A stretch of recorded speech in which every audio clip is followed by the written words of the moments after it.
तोड़फोड़ के बाद कल से एहतजाज का सिलसिला जारी है। डीसी रियासी और एसएसपी रियासी ने मुजाहिरीन को समझाया और यकीन दिलाया कि जल्द ही कार्रवाई की जाएगी और मुलविस अफराद को सलाखों के पीछे लाया जाएगा। सभी जितने भी लोग हैं उनको ये आश्वासन देते हैं कि जिस भी आदमी ने ये किया है उस पर सख्त से सख्त कार्रवाई की जाएगी, पीएसए लगाया जाएगा और इस चीज़ को लीगली हर तरीके से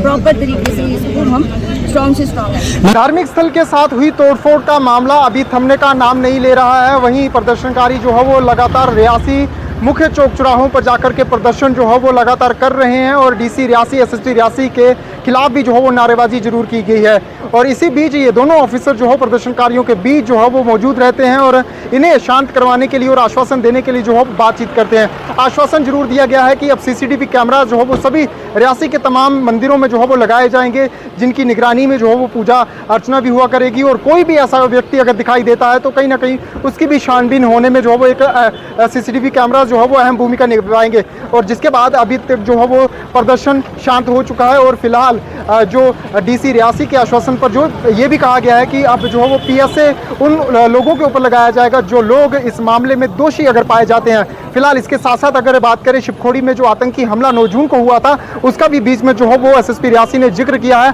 और कहा है कि आतंकियों के मददगारों को जो है वो गिरफ्तार कर लिया गया है, लगातार धरपकड़ जारी है। उन आतंकियों तक भी जो है वो जल्द पहुंचा जाएगा जिन आतंकियों ने घटना को अंजाम दिया था और उन्हें जो है वो बिल्कुल बख्शा नहीं जाएगा, मौत के घाट उतारा जाएगा। न्यूज़ 18 नेटवर्क के लिए करणदीप सिंह, रियासी।